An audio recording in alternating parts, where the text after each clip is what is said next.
Olá, meu amigo, olá, minha amiga. É uma grande honra retornar com o programa Visão em Ação 3.0, estreando sempre às terças-feiras, às 10 da noite, e a partir de quarta-feira, disponível também no canal da TVC, no YouTube. Temos a grande alegria hoje de recebermos a professora Márcia Lobosco, que foi uma das curadoras da primeira festa literária de Nova Friburgo, e é sobre esse tema que nós vamos trabalhar a edição do programa Visão em Ação 3.0 dessa noite, desse dia, dessa manhã, dependendo do horário que você acessa aí e acompanha a nossa programação. Professora Márcia, primeiramente agradecer pela gentileza de você estar conosco, trazendo informações sobre um evento tão bacana, tão importante para o presente e para o futuro de Nova Friburgo, que foi no ano passado a realização da primeira festa literária e as perspectivas para esse ano. Mas antes de tudo, eu tenho sempre pedido para os nossos entrevistados falarem um pouquinho sobre a sua trajetória, sobre a sua formação, até chegar à temática, no caso hoje, a festa literária. Bem-vindo ao nosso programa. Muito obrigada, Marcelo. Fico bastante contente de vir aqui conversar sobre a FLINF. Realmente foi um evento interessantíssimo que aconteceu no ano passado e a gente está com todo o pique para esse ano, né? Mas vou começar então dizendo como eu cheguei até a FLINF, né? Eu sou professora, já tenho quase 30 anos de magistério, trabalho na rede pública, na rede privada. E como professora eu mexo com livros, em todos os sentidos. Eu estudo, eu gosto de ler literatura, eu busco sempre esse trabalho com os meus alunos. A minha formação é em pedagogia em letras, alfabetizei durante muitos anos, então estive sempre envolvida com os livros. E sempre pensei por que nossa cidade não merecia uma festa literária, né? E aí a gente vai cultivando aquele sonho, encontrando pessoas que pensam como eu. Há muitas em Nova Friburgo que desejaram, sonharam esse momento. Comecei a fazer um café literário em 2012, espontaneamente, reuni pessoas com contatos de e-mail e isso começou a tomar um corpo e, na verdade, fazer uma rede, né? Uma rede de relações com pessoas que gostam da literatura, que querem promover ou que querem participar, até que no ano passado eu me reuni com Maria Fernanda Macedo e Tiago Melo, que tinham acabado de formar uma curadoria de conteúdo que é Conectivos. E, na ocasião, né, a Prefeitura havia aberto um edital da Secretaria de Cultura e nós tentamos, nós nos unimos, começamos umas atividades juntas e resolvemos rascunhar uma festa literária e, né, participar do edital. Não passamos, ficamos exatamente, havia um número de vagas, nós éramos os próximos e não conseguimos, mas estava o rascunho estava tão bom que a gente resolveu aproveitar. Não vamos perder a ideia, não, já havíamos feito alguns contatos, porque a gente precisava disso, só que com essa história a gente teve 1 mês e 45 dias, porque aí a gente já tinha definido uma data, né, com essas pessoas inclusive, e resolvemos trabalhar. Contamos com a ajuda de muitos voluntários, amigos nossos, parceiros de todas as artes, que se uniram mesmo para fazer essa festa acontecer, né? E tivemos algumas participações que viabilizaram, né? Por exemplo, hospedagem dos escritores que vieram do Rio de Janeiro, a alimentação, a gente contou com alguns restaurantes, a gente teve apoio da TV, o Educandário Meusotti participou, a gente teve um grupo de alunos voluntários, alunos do Santo Inês também, recebendo as pessoas, a Unimed, o Devita, a Cianf, o Convention Bureau, Toyo Serra, conseguimos reunir alguns parceiros e a festa aconteceu. Foram 3 dias, a gente optou por homenagear Zuene Ventura, por causa da família estar aqui em Friburgo. Foi lindo, ele veio muito feliz, trouxe a esposa, trouxe os filhos. E foi uma festa muito marcante, porque nós percebemos que havia uma lacuna ali. Todas as pessoas que nós encontrávamos nas atividades diziam isso, assim, que bom que teve esse espaço. Então a gente percebeu que havia ali algo que as pessoas queriam e que não encontravam, né? Então a gente já saiu da primeira pensando, isso tem que continuar, né? De alguma forma. O sonho não pode acabar. Exatamente. Muito bacana. E é um exemplo interessante, professora, porque eu também, na minha esfera de atuação, eu sempre sonhei em Nova Friburgo ter uma FLINF. A gente vê lá a Feira Literária de Paraty, a FLIP, fazendo um sucesso estrondoso a nível nacional e até com repercussão internacional. E na minha atividade política, a gente muitas vezes exerceu funções na Comissão de Educação e Cultura da Câmara e muitas vezes tentei incentivar, né, a própria Prefeitura, a Secretaria de Cultura, mas não conseguia ecoar, né? E quando eu vi, né, a programação, o projeto, a divulgação, eu fiz questão de participar de várias atividades, porque é um sonho que se torna real. E, às vezes, talvez aquele momento em que vocês não conseguiram o apoio imediato da Prefeitura por não terem conseguido aquela classificação, foi ali que talvez tenha estimulado ainda mais a participação de muitos atores, né? Então eu tenho certeza que na edição de 2017 o resultado vai ser ainda maior e melhor. Eu sou muito favorável à leitura e acredito que ela seja a base de uma percepção, de uma conceituação melhor da sociedade. Você considera então que a feira também, a Festa Literária de Nova Friburgo, ela tem um papel importante de estímulo à leitura, fomento, né? Até porque a gente vive hoje épocas muito tecnológicas, né? Em que se procura respostas muito curtas sem um aprofundamento. Você considera rápidas, que a leitura, né, possa ser aí um contraponto importante para esse momento tão delicado que a gente vive? Considero. Eu tenho dito que, né, já há algum tempo percebido que a literatura, né, porque a gente tem a leitura de um modo geral e numa festa literária você tem a leitura com vários enfoques, né, a gente tem participação de pessoas envolvidas com a leitura e não especificamente a literária. Mas a leitura literária, ela tem um papel de trabalhar com a sensibilidade. Eu acho que esse ponto nosso, assim, está muito em defasagem, vamos dizer assim, né? E aí é disso que você falou, você usou a palavra, né, a questão do aprofundamento, né? Porque existe uma literatura mais superficial, né? Dos best-sellers que agradam, que atingem um grande público. Eu costumo dizer que é melhor, eu como professora, eu prefiro que o meu aluno leia esse do que não ler nada.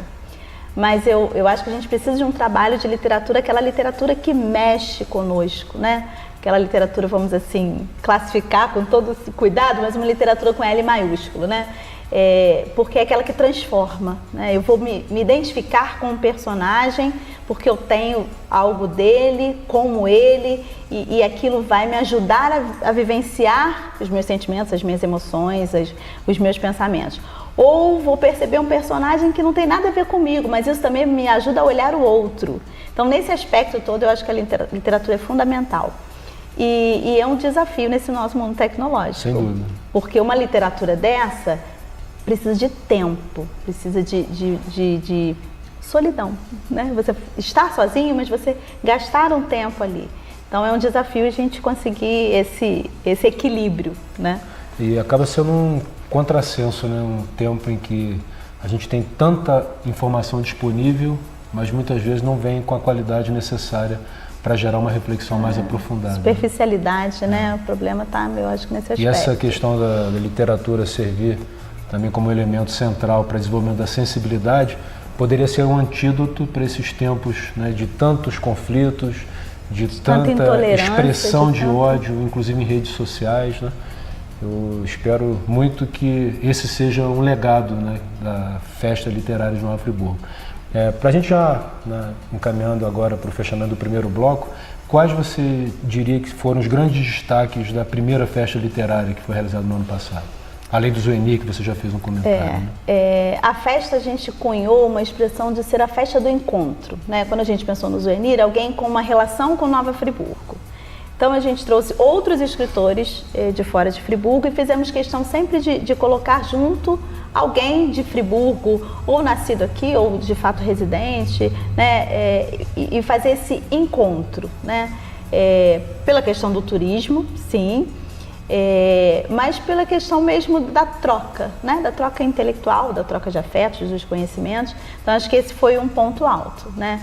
Com o Zuenir, vieram, a Andréa Pachá, por exemplo, esteve aqui, que é uma jornalista importante do Rio de Janeiro, a Tina Correia, que acabou lançando um livro aqui, era o primeiro livro dela, está andando pelo Brasil, essa menina, e ela esteve aqui também, mas a gente teve a oportunidade de fazer alguns destaques para pessoas de Nova Friburgo. Que é muito interessante. Então, a Ana Blu, né, do nosso jornal, ela é uma cronista de mão cheia e ela esteve numa mesa de crônicas, né? A Raquel Ventura é poetisa, tem um livro belíssimo chamado Em Mãos, estava na mesa de poesia.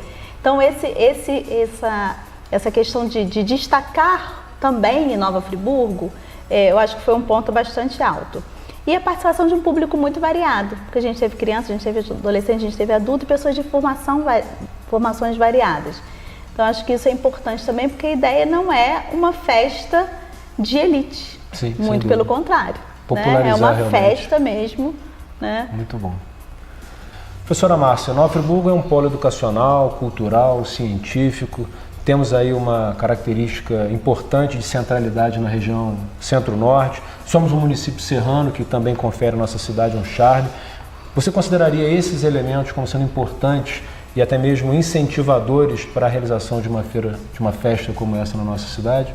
Sem dúvida. Né, como eu disse anteriormente, não dava para entender Nova Friburgo não ter uma festa dessa, né? Houve muitos que tentaram realizar de alguma forma e isso acabou não acontecendo. Que bom que chegou a primeira vez, né? E que a gente consiga continuar, porque na questão educacional, né, a gente tem muitas escolas de ensino fundamental, de ensino médio, com as quais a gente pode trabalhar. Um sonho nosso para a Flinf é que a gente consiga antecipar o autor homenageado para que as escolas possam se organizar e passar um ano letivo trabalhando com aquele autor, né? Começar trabalhando até o momento da Flinf, a Flinf ser uma culminância também para as escolas, né? Ainda não conseguimos, este ano a gente só definiu no próprio ano, né? Mas é um projeto nosso, porque eu acho que isso é importante. Nós temos uma escola de formação de professores, né? O Instituto de Educação está aí, continua formando professores a nível médio. Temos as universidades, né? A gente também sempre, no ano passado fizemos isso, vamos fazer esse ano novamente, de fazer esse contato, de avisar para eles estarem participando. Já temos umas mesas contemplando isso. Tem a questão cultural, né? Friburgo tem nome no cinema, no teatro, na música, e nessas áreas também a gente tenta, dentro da curadoria, colocar algumas mesas, algumas atividades relativas a isso. Por isso uma festa, né? Não é só a questão de ir ler os livros ou comprar livros ou estar com autores. É isso também, mas muito mais do que isso. E a questão turística, né? A gente pode trazer o turista para fazer um turismo cultural, né? Vir a Nova Friburgo para participar de uma festa, né? Nós vamos a Paraty participar da festa em Paraty, por que não vir a Nova Friburgo, subir a serra, curtir o nosso clima, a nossa gastronomia e passar alguns dias, né, num evento desse tipo. E até mesmo os nossos prédios históricos. Uma coisa que me chamou a atenção na programação de vocês no ano passado foi o destaque que vocês deram ao corredor cultural, né? Corredor cultural, a vários prédios históricos que nós temos aqui no centro da cidade. E isso gera realmente uma atratividade muito grande para um tipo de turismo, para um tipo de turista que muitas vezes não vem à cidade porque não tem essa possibilidade. Então você considera um elemento importante também. Sim, e vamos permanecer com aquele espaço do corredor cultural ali, porque é um espaço que precisa ser preservado na memória, né? Sem dúvida. Por exemplo, a Academia Friburguense de Letras é um dos espaços, né? E houve muitas pessoas que entraram lá e que nunca tinham entrado. E com, assim, vamos dizer, o glamour que tem uma academia, então as pessoas estavam deslumbradas por poderem adentrar aquele espaço. E a festa acabou propiciando isso, né?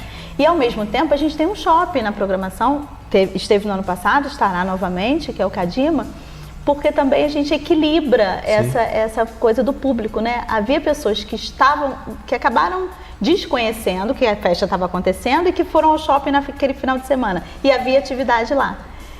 E a repercussão foi muito boa, então você acaba mexendo mesmo com todo o público, né? Toda a cidade, né? E você já pode antecipar o homenageado desse ano? Posso, pode? já em primeira divulgando. Já colocamos lá na nossa página. São duas pessoas também com relação com a Nova Friburgo, que é a Marina Colassante e o Afonso Romano de Santana. Eles são casados, né? São um casal de fato. Eles têm uma casa em Muri, são frequentadores de Nova Friburgo há muitos anos, escritores renomadíssimos. Cada um trabalha numa área bastante diferente, né? A Marina é artista plástica e na literatura ela trabalha com crônicas, mas especialmente com contos. A gente vai trabalhar com essa área dela, mas vamos dar um enfoque aos contos maravilhosos, porque ela tem contos como contos de fada, mas atuais.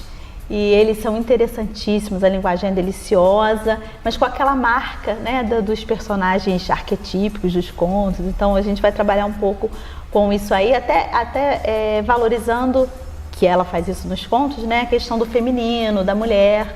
Então vai ter esse viés bastante forte.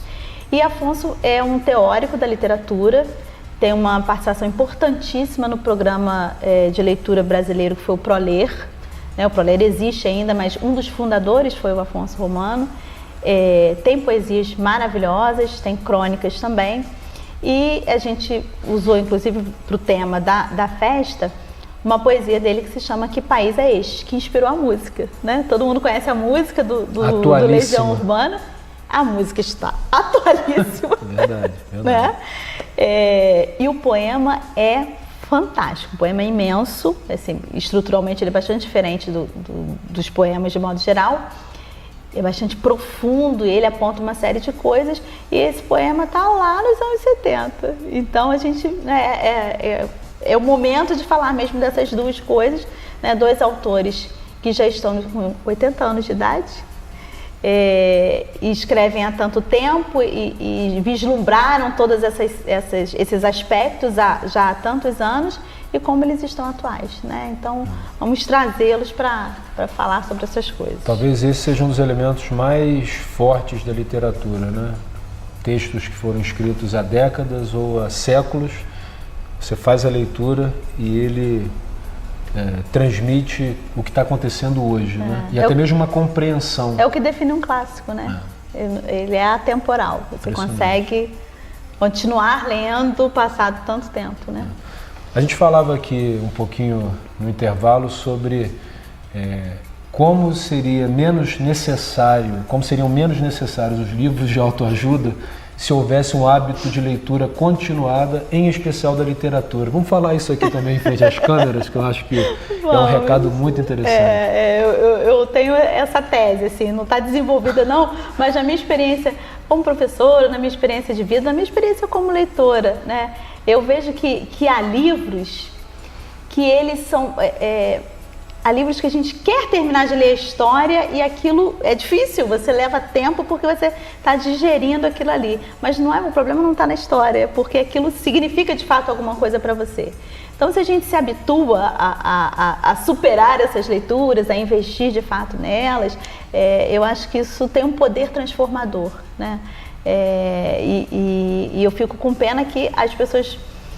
Existem dois aspectos da leitura que me incomodam um pouco. O aspecto do consumismo, né? Existem pessoas que são consumidores de livros. De fato, elas leem, não necessariamente os livros ficam guardados nas estantes, mas acaba estando... É um aspecto do consumismo, esse nosso momento atual de comprar o livro que saiu, o autor novo, a gente vai consumindo essas celebridades literárias também, né?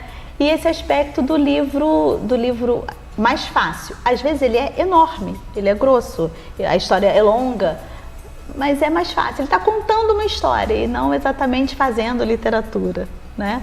Talvez eu seja crucificada aqui em algum momento, né? Porque posso estar sendo preciosista, mas realmente assim, é algo que eu gosto de estudar. E como leitora, assim, eu sinto isso. Eu quero falar do clube de leitura. Vamos falar no nosso último bloco.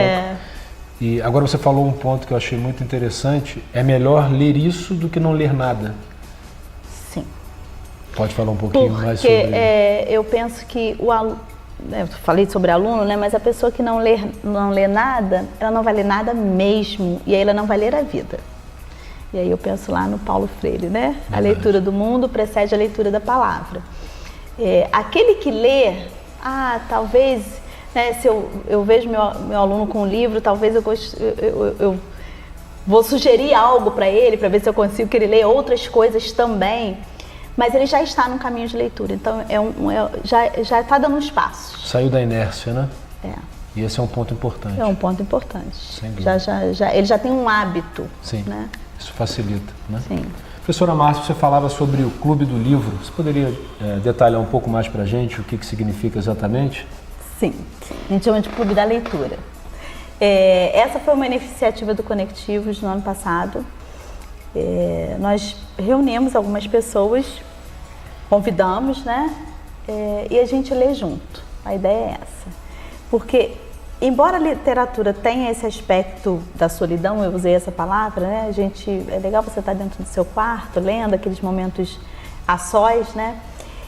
Sempre que a gente lê um livro, a gente quer compartilhar. Quando você gosta muito, você quer contar para o outro, você quer sugerir para o outro. Então tem esse aspecto da partilha. E o clube de leitura é isso. A gente se encontra semanalmente.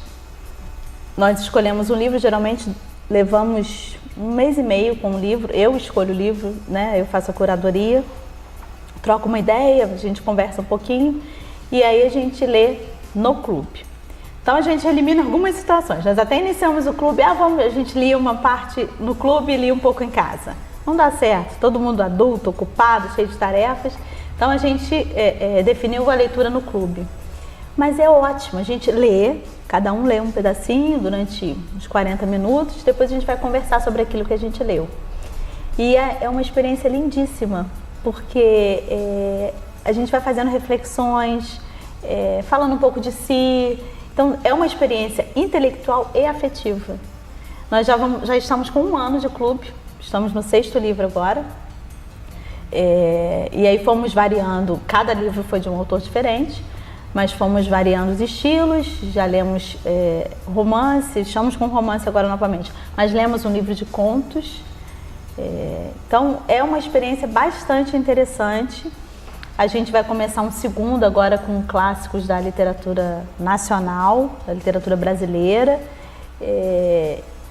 Mas assim, temos muitos projetos de fazer alguns especificamente com jovens, né? Reunir uma galera que queira ler junto, não exatamente um livro que vai ser cobrado no vestibular, claro. Mas se fosse isso também seria interessante, porque eles acabam não lendo, né? Verdade. Vão ler os resumos, vão ler aquela, né? Então, e o desafio de ler junto, né? Eu dizia da profundidade da leitura, do quanto isso mexe. A gente teve uma experiência com o livro do Cristóvão Teza, O Filho Eterno. É um pai que tem um filho com síndrome de Down. Então ele vai contar aquela experiência toda. E um depoimento foi esse: sozinho eu não teria lido esse livro. Eu estou lendo porque estou aqui no clube com vocês. Então é uma experiência bastante interessante, né? Bacana, bacana. E vocês já têm então agora também definida a programação da 2ª Festa Literária. Já tem datas definidas, já falamos dos homenageados desse ano. Sim. Você poderia também passar um panorama geral para os nossos amigos e amigas? A nossa festa vai acontecer no último final de semana de outubro, de 26 a 29. No ano passado nós começamos na sexta, este ano a gente já vai começar na quinta-feira. Uma atividade muito interessante que a gente vai ter é que a PUC é uma das nossas parceiras, a PUC do Rio, especificamente a Cátedra de Leitura da PUC. No ano passado eles estiveram aqui, participaram da abertura conosco, fizeram uma palestra interessantíssima no Teatro Municipal, assim, mais voltada para os professores. Lançaram uma coleção de livros aqui, que são livros de orientação sobre biblioteca escolar, sobre motivação de leitura, esse tipo de coisa. E esse ano eles vão trazer esses livros em formas de oficinas. Então isso, né, vai ser uma novidade da Flinf bastante interessante. Estamos fechando a curadoria ainda. Este ano a gente tem uma colaboradora conosco, que é a Ana Beatriz Manier, também faz parte da curadoria. É autora do livro, da biografia do Biscoito Globo, Isso. A História de um Biscoito, né? E está conosco nessa curadoria. A gente está fechando as mesas, eu acredito que na próxima semana, no 15 dias no máximo, a gente já vai estar com essa programação fechada. Com aqueles 2 temas, né, que eu citei um pouquinho em relação aos homenageados, porque o tema que a gente cunhou foi: que país é este? Entre a Espada e a Rosa.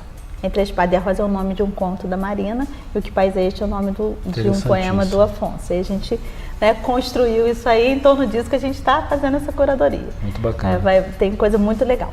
E vocês têm conseguido envolver aí as instituições educacionais, ensino fundamental, ensino médio, ensino superior? Você já falou da PUC, falou de algumas outras. Como tem sido essa articulação? Olha, com relação ao ensino fundamental, a gente já teve até com a Secretaria de Educação Municipal, fizemos uma divulgação para os professores, com esse intuito de preparar os professores para trabalharem em sala de aula, né? E estamos fazendo esses contatos, para ir mesmo fazendo esses preparativos, né? Para as pessoas não virem do nada, sem saber quem são esses, especialmente os estudantes, né?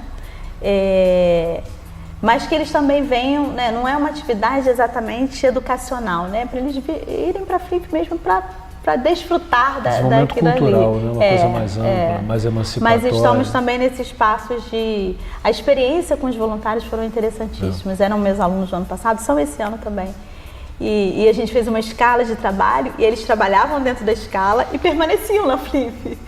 Por causa dessa experiência de estar com o escritor, de receber as pessoas, e não eram exatamente leituras que eles faziam, né? Mas o quanto isso é prática, né? Você oferecer isso como faz diferença.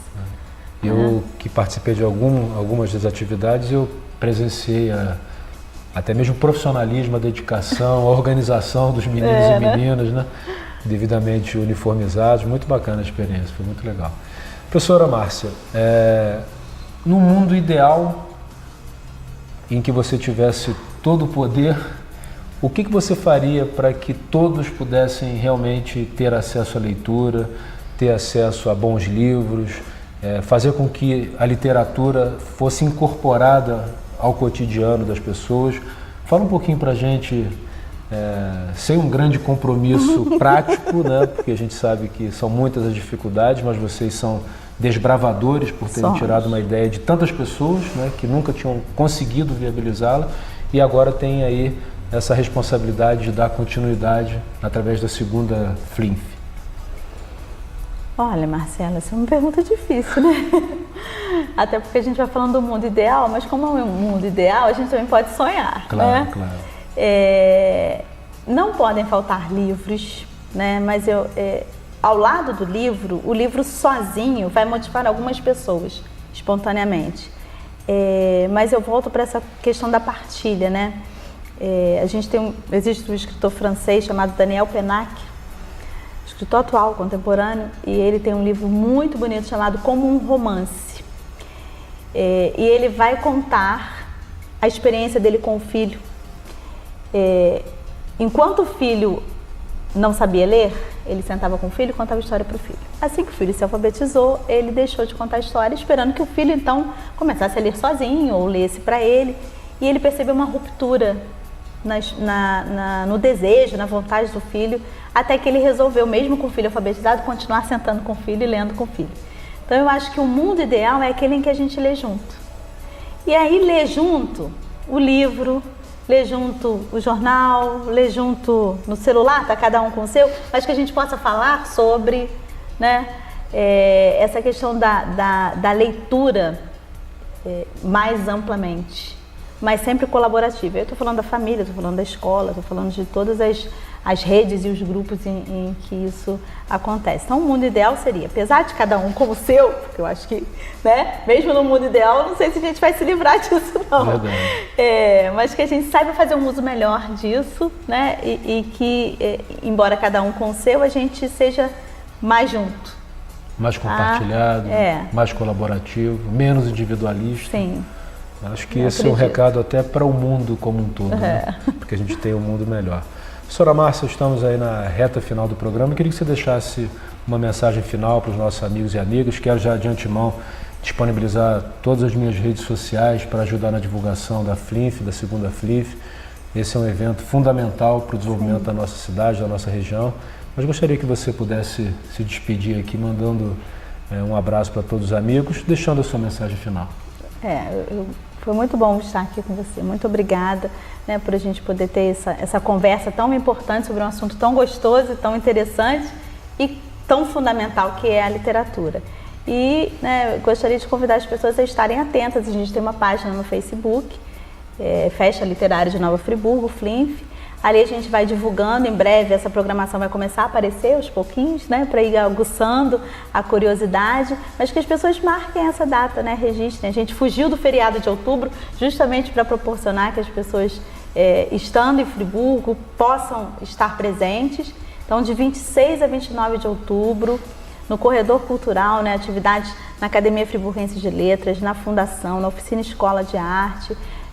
O Shopping Cadima também abre espaço para a programação da Flinf, na frente daquela nossa praça tão bonita, que as pessoas possam se encontrar ali, né? Essa continua sendo o mote da festa literária, né? Que as pessoas venham se encontrar com seus amigos, com seus familiares, encontrar com os autores, né? Aqueles que elas conhecem, aquelas que elas vão descobrir naquele momento, e façam suas leituras, né? Que oportunizem, criem para si mesmas essas oportunidades, né? Então esperamos todos vocês na Flinf e que ela seja um sucesso como foi do ano passado.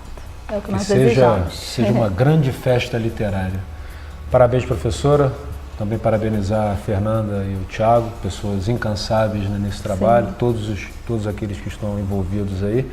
E tenho certeza que a segunda edição será ainda melhor do que a primeira. Porque, como você mesmo disse, terminando a primeira, vocês já estavam focados em trabalhar na segunda.